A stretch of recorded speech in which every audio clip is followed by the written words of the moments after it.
Today's poem of the day, on the 4th of October, Santa Filomena by Wadsworth Longfellow. In October 1853, the Crimean War broke out, lasting until March 1856. It was fought between Russia on one side and an alliance of Britain, France and the Ottoman Empire and the Kingdom of Sardinia on the other. The war became notorious for tactical and medical blunders by all parties. The Lady of the Lamp, Florence Nightingale, rose to prominence during the Crimean War for use of groundbreaking nursing methods on the wounded, and though her activism of progressive and professional medical care, and Nightingale features in this poem by Longfellow.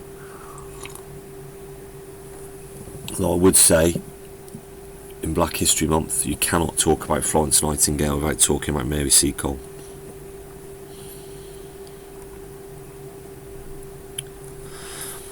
Whenever a noble deed is wrought, whenever is spoken a noble thought, our hearts in glad surprise to higher levels rise. The tidal wave of deeper souls into our inmost being rolls, and lifts us unawares out of all meaner cares.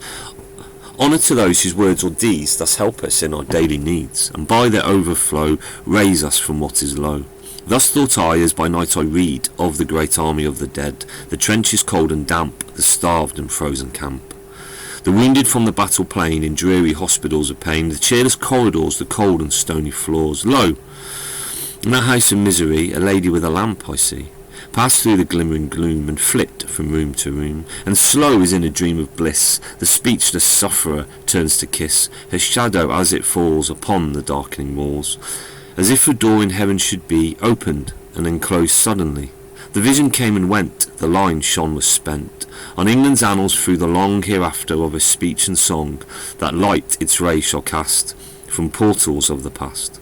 A lady with a lamp shall stand in the great history of the land, a noble type of good, heroic womanhood, nor even shall be wanting here the palm, the lily and the spear, the symbols that of yore Saint Filomena bore.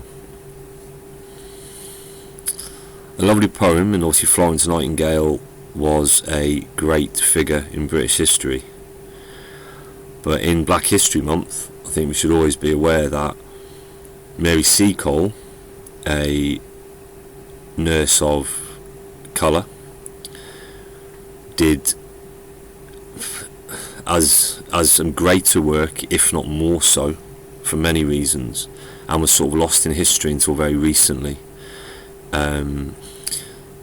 So obviously at this time in Black History Month, when we are reflecting on Black history, and people always make the comment, well, why haven't we got White History Month? It's because we have white history all the time. So Florence Nightingale is always talked about, is always referred to, as I think it's important to focus on the names and the people that were part of our history but were not as celebrated because they didn't fit into a certain narrative of a British Empire that we saw as very Anglo-centric. And I think if you are ever going to look at Florence Nightingale, it should hopefully lead you to look at Mary Seacole, and what that woman did was amazing as a citizen of the British Empire.